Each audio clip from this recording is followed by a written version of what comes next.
नमस्कार दोस्तों, this is Sonu Ahlawat और आज इस वीडियो में आपके साथ डिटेल से शेयर करने वाला हूं एसएससी सीजीएल एग्जाम को क्रैक करने के लिए जबरदस्त प्रिपरेशन स्ट्रेटजी।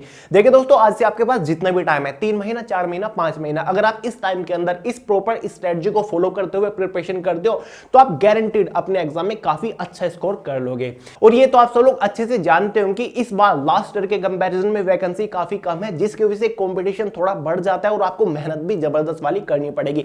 इम्पॉसिबल फ्रेंड्स कुछ भी नहीं होता। अगर आप प्रॉपर स्ट्रेटजी को फॉलो करते हुए प्रिपरेशन करते हो तो आपके लिए ज्यादा बेनिफिट होगा और आपकी ज्यादा इफिशिएंसी निकल के आ पाएगी और आप ज्यादा प्रोडक्टिव तरीके से प्रिपरेशन कर पाओगे। तो चलिए डिटेल के साथ शेयर करता हूं और हां, वीडियो को आखिर तक जरूर देखिएगा क्योंकि फ्रेंड्स पूरी वीडियो में आपके साथ स्ट्रेटजी ही शेयर की है, कहीं ऐसा ना हो कि आप एक दो इंपॉर्टेंट पॉइंट मिस कर दो।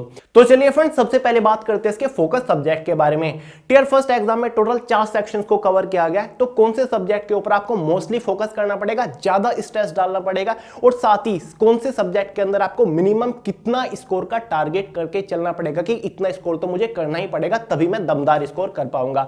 तो फ्रेंड्स देखिए, हर एग्जाम की तरह आपको ये नहीं कहूंगा कि केवल इसी सब्जेक्ट के ऊपर ज्यादा फोकस करिए। एग्जाम का लेवल हमारा कुछ और ही है, तो आपको प्रॉपर चारों ही सेक्शन के ऊपर जबरदस्त फोकस करना पड़ेगा, जबरदस्त प्रैक्टिस करनी पड़ेगी।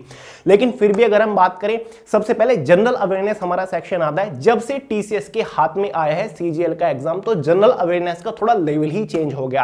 एवरेज हर साल जनरल अवेयरनेस के अंदर स्टूडेंट लगभग 27 के आसपास ही स्कोर कर पाते हैं 50 में से, लेकिन आपको मिनिमम टारगेट जनरल अवेयरनेस के अंदर 30 का करके चलना पड़ेगा कि मुझे इतनी जबरदस्त प्रैक्टिस करनी है कि मैं मिनिमम 30 प्लस के आसपास स्कोर पकड़ पाऊं। अपनी प्रिपरेशन के टाइम पे साथ साथ आपको मॉक पेपर लगाते हुए चलना पड़ेगा ताकि आपको पता रह सके कि फिलहाल मेरा लेवल क्या है। तो जनरल अवेयरनेस के ऊपर बिल्कुल भी ढील मत छोड़िएगा। मैं आपको बताऊंगा कि जनरल अवेयरनेस के अंदर किन किन टॉपिक के ऊपर आपको मोस्टली फोकस करना पड़ेगा ताकि आपकी बात बन सके, वो आगे बात करेंगे। सेकंड मैं आपको बता रहा हूं रीजनिंग। काफी सारे लोग ये सोचते हैं कि यार रीजनिंग तो एवरेज सब्जेक्ट होता है, रीजनिंग को तो हम आसानी से सोल्व ही कर लेते हैं, 3-4 क्वेश्चन रह जाते हैं तो क्या हुआ। नहीं फ्रेंड्स, इस एग्जाम के साथ ऐसा नहीं है। रीजनिंग सेक्शन के अंदर अगर आपकी जबरदस्त प्रैक्टिस है तो रीजनिंग वो सब्जेक्ट है जो कि आपका स्कोर जबरदस्त लेवल पर पहुंचा सकता है, आपको डुबाने से रोक सकता है। हर साल मोस्टली स्टूडेंट 40 के आसपास रीजनिंग में स्कोर कर पाते हैं, लेकिन आपको टारगेट बना के चलना है कि मुझे रीजनिंग के अंदर 45 प्लस स्कोर करना है, क्योंकि फ्रेंड्स रीजनिंग ही इन चारों सब्जेक्ट में से एक लौता ऐसा सेक्शन है जिसमें आप ज्यादा से ज्यादा स्कोर कर सकते हो। अगर किसी सेक्शन में स्कोर कम रह गया, मैथमेटिक्स में या फिर इंग्लिश में, तो रीजनिंग उसको कवर कर सकता है। ठीक है, तो रीजनिंग के ऊपर जितना हो सके प्रैक्टिस करो, जितना ज्यादा स्कोर खींच सकते हो आप केवल रीजनिंग के अंदर ही खींच सकते हो। तो प्रैक्टिस में ढील रीजनिंग के ऊपर मत दीजिएगा। लास्ट में बचते हैं हमारे 2 सेक्शन, जिसमें से एक है हमारा इंग्लिश, साथ ही क्वांटिटेटिव एप्टीट्यूड। अगर आपने इन 2 सेक्शन के ऊपर एक जबरदस्त पकड़ बना ली, आपकी मुट्ठी में 2 सेक्शन आ गए, तो समझ लीजिए कि आप एसएससी सीजीएल एग्जाम में बहुत ही जबरदस्त तरीके से खेल गए। क्यों फ्रेंड्स, इंग्लिश और मैथमेटिक्स आपको टियर सेकंड में भी मिलने वाला है, तो आपको नेक्स्ट लेवल वाली प्रिपरेशन इन दोनों सेक्शन की करनी पड़ेगी। देखिए फ्रेंड्स, एक तो होता है बेसिक कॉन्सेप्ट क्लियर करना कि किसी भी तरीका का क्वेश्चन आ जाए मैं उसको कवर कर लूंगा।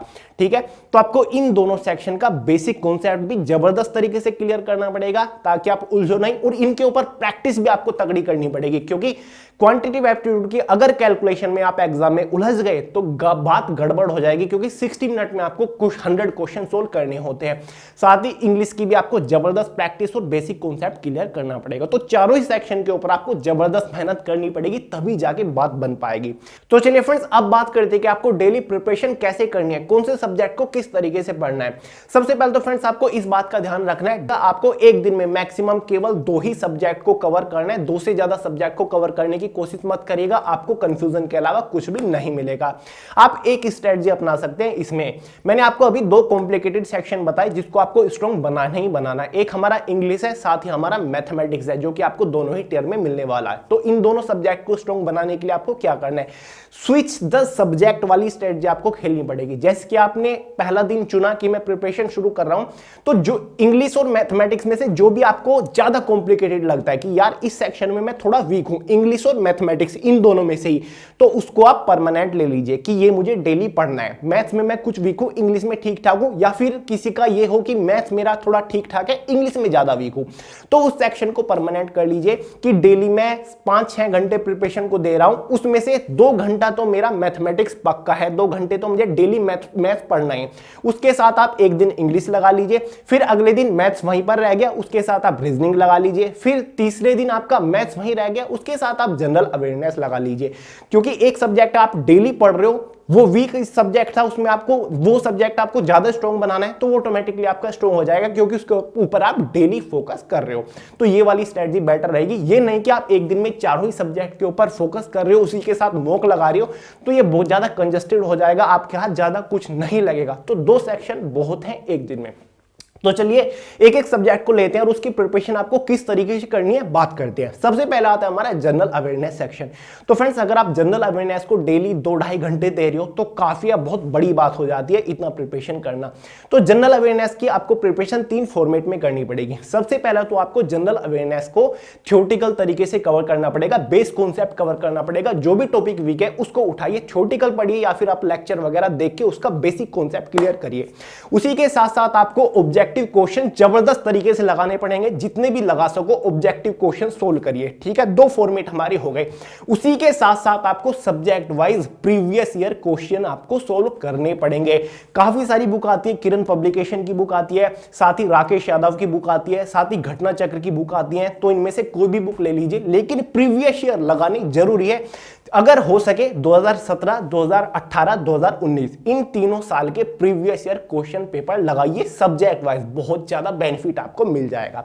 तो फ्रेंड्स, ये 3 फॉर्मेट में आपको प्रिपरेशन करते हुए चलना पड़ेगा। जनरल अवेयरनेस के अंदर हमारा करंट अफेयर थोड़ा सा कॉम्प्लिकेटेड सेक्शन हो जाता है, इसके ऊपर आपको फोकस करना पड़ेगा। लगभग 8 से 10 क्वेश्चन आपको करंट अफेयर के ही मिल जाएंगे। तो जितना हो सके लास्ट 6 मंथ के करंट अफेयर के ऊपर फोकस करिए। ज्यादा पीछे जाने की जरूरत नहीं है कि आप 1 साल के करंट अफेयर पढ़ रहे हो, नहीं, लास्ट 6 मंथ के अगर आप करंट अफेयर कवर कर रहे हो तो बेटर है। और डेली मत पढ़िए यार, डेली पढ़ने की जरूरत नहीं है, हफ्ते में 1 दिन पकड़ लीजिए। आप जानते हो एवरी संडे शाम 5 बजे हमारे चैनल के ऊपर ही दी करंट अफेयर शो चलता है, आप उसको पकड़ लीजिए, आपकी करंट अफेयर की प्रॉब्लम एकदम दूर हो जाएगी, आपको प्रॉब्लम नहीं आएगी। साथ ही हमारा जनरल साइंस इसके अंदर थोड़ा कॉम्प्लिकेटेड हो जाता है, तो फोकस करिएगा जितना हो सके हिस्ट्री के अंदर। मॉडर्न हिस्ट्री हो गया, मिडिवल इंडिया हो गया, इनके ऊपर फोकस करिए। और पॉलिटी को ज्यादा कवर किया जाता है, इंडियन कॉन्स्टिट्यूशन को ज्यादा कवर किया जाता है जनरल अवेयरनेस के अंदर, तो इनको फोकस करिएगा, आपका काम हो जाएगा। लेकिन जो फॉर्मेट मैंने आपको बताया उसी में चलना है। पहले बेस कॉन्सेप्ट, फिर ऑब्जेक्टिव लगानी है आपको टॉपिक वाइज, उसके बाद आपको प्रीवियस ईयर क्वेश्चन के ऊपर फोकस करना। आप ऐसा कर सकते हैं अपनी प्रिपरेशन के साथ साथ, अगर आप कल से प्रिपरेशन शुरू कर रहे हैं तो प्रीवियस ईयर क्वेश्चन को साथ साथ लगाते हुए चल सकते हैं, या फिर आप लास्ट 30 या फिर 40 दिन जो बचेंगे आपके एग्जाम से पहले, उनके अंदर प्रीवियस ईयर क्वेश्चन के ऊपर फोकस करिएगा, ये आपके लिए बेटर रहेगा। ठीक है, जैसे भी आप चाहो कर सकते हो, लेकिन प्रीवियस ईयर क्वेश्चन लगाना बहुत ज्यादा जरूरी है। और हाँ, एक और बात का ध्यान रखना है, अपने इस प्रिपरेशन टाइम पीरियड पर वीकली एक मॉक टेस्ट लगाना शुरू कर दीजिए। कोई भी दिन पकड़ लीजिए, संडे को मॉक टेस्ट जरूर लगाइए। काफी सारे लोग ये सोच रहे हो कि अभी तक तो हमारा सिलेबस ही कवर नहीं हुआ है, तो मॉक टेस्ट क्यों लगाए? फ्रेंड्स, बहुत जरूरी है, भले ही सिलेबस कवर ना हो, लेकिन अगर आप वीकली मॉक टेस्ट सोल्व कर रहे हो तो आपको अपने लेवल का पता लगता चला जाएगा कि हाँ, फिलहाल मेरे अंदर यहां पर कमी है, इस सेक्शन के अंदर कमी है, ये टॉपिक मैं कवर नहीं कर पा रहा हूं, मैथमेटिक्स के अंदर कैलकुलेशन में फास्ट नहीं कर पा रहा हूं। तो आपकी प्रिपरेशन ऑटोमेटिकली उसी वे में चलती जाएगी, आपके माइंड को पता चलता जाएगा कि हाँ, ये कमी अभी नजर आ रही है, और प्रिपरेशन आपकी उसी वे में चलती जाएगी। अभी आपको डेली मॉक पेपर के ऊपर काम नहीं करना, फिलहाल वीकली लगाते हुए चलिए, जब तक आपका पूरा सिलेबस एक बार कवर नहीं हो जाता। उसके बाद जब आपके पास लास्ट 30 या फिर 40 दिन बचेंगे, डेली एक एक मॉक पेपर लगाना शुरू कर दीजिए, बहुत जबरदस्त फायदा आपको उसको मिलने वाला है। तो चलिए बात करते हैं सेकंड सेक्शन की, जो ये है हमारा क्वांटिटेटिव एप्टीट्यूड। इसकी प्रिपरेशन कैसे करें? तो फ्रेंड्स, क्वांटिटेटिव एप्टीट्यूड की प्रिपरेशन आपको टोटल 4 फॉर्मेट्स में करनी पड़ेगी, जिसमें से एक है हमारा टॉपिक से रिलेटेड बेसिक कॉन्सेप्ट क्लियर करना। कोई भी कॉम्प्लिकेटेड टॉपिक हो आपका, उसको पहले थ्योरेटिकल पढ़िए, एग्जांपल्स करिए, लेक्चर्स देखिए, अच्छे से डाउट क्लियर कर लीजिए कि इस टॉपिक्स के अंदर से कौन कौन से टाइप के क्वेश्चंस निकल रहे हैं, वो कैसे सोल्व होते हैं, कौन से लॉजिक लगते हैं। जितना हो सके एक क्वेश्चन अगर 2-3 तरीकों से सोल्व हो रहा है तो एक तरीके पे डटे रहेगी कि हाँ, इस तरीके से मुझे क्वेश्चन सोल्व करना है, और जो फास्ट तरीका है उसके ऊपर फोकस करिएगा। सेकंड है ऑब्जेक्टिव क्वेश्चंस के ऊपर ऑब्वियसली आपको प्रैक्टिस करनी पड़ेगी। जोन सा टॉपिक आपने बेस कॉन्सेप्ट क्या है, ऑब्जेक्टिव क्वेश्चन लगाइए जितना हो सके।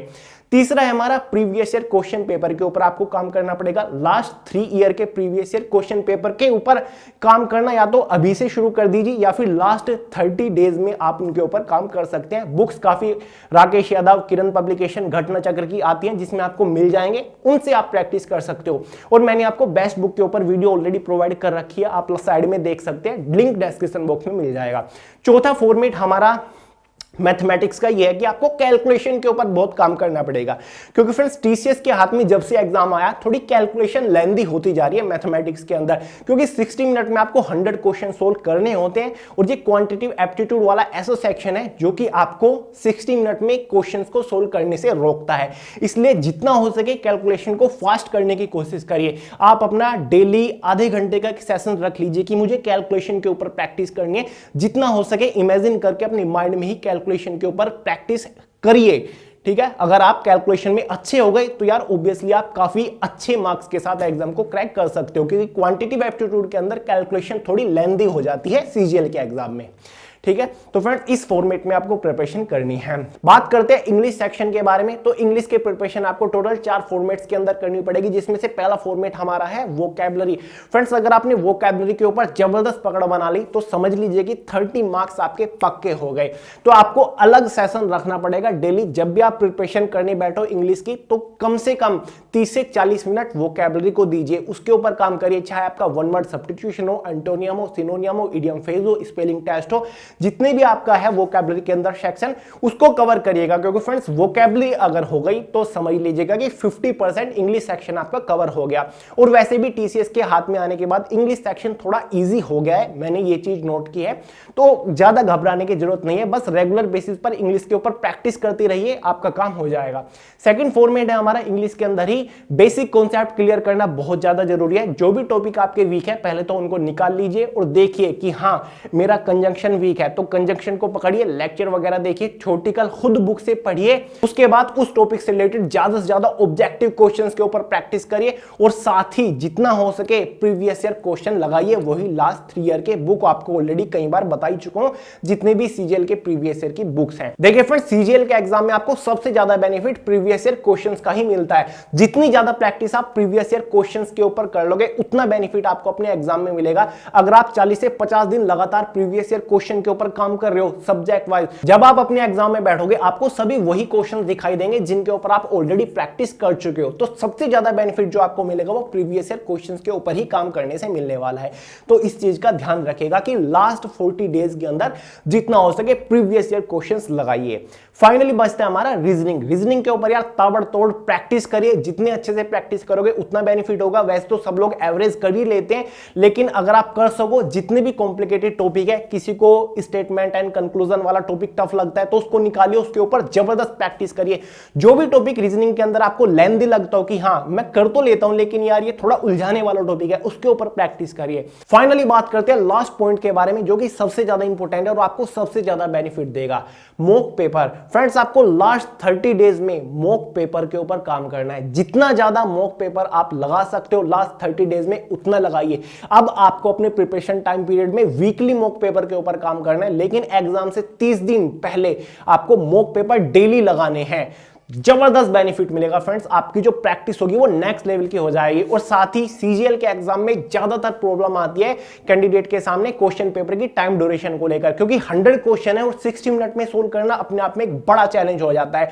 तो अगर आप मॉक पेपर के ऊपर लगातार प्रैक्टिस करोगे तो आपका जो टाइम मैनेजमेंट है वो अपने आप इंप्रूव हो जाएगा। आपको पता भी नहीं चलेगा 100 क्वेश्चन आप 60 मिनट के अंदर ऐसे सोल्व करके बैठ जाओगे जैसे केवल आपने 10 ही क्वेश्चन को सोल्व किया है। और फ्रेंड्स मॉक पेपर लगाने से आपको एक और जबरदस्त बेनिफिट मिलता है, आपको अपनी वीकनेसेस का पता चलता है कि हाँ फिलहाल मैं यहां पर वीक हूं, मेरे अंदर ये कमियां हैं, मुझे ये दूर करनी है, और आप उनको टाइम रहते दूर भी कर सकते हो। तो यार जबरदस्त फायदा है मॉक पेपर लगाने का। काफी सारे लोग यही गलती कर देते हैं, टॉपिक वाइज सब्जेक्ट वाइज पढ़ते चले जाते हैं, वीडियो लेक्चर देखते रहते हैं, बुक इधर से उधर कर देंगे, लेकिन मॉक पेपर के ऊपर काम नहीं करते, ना ही प्रीवियस ईयर क्वेश्चन पेपर को सोल्व करते। तो फ्रेंड्स प्रीवियस ईयर और मॉक पेपर लगाना बिल्कुल ना छोड़े, सबसे ज्यादा बेनिफिट आपको यहीं पर मिलने वाला है।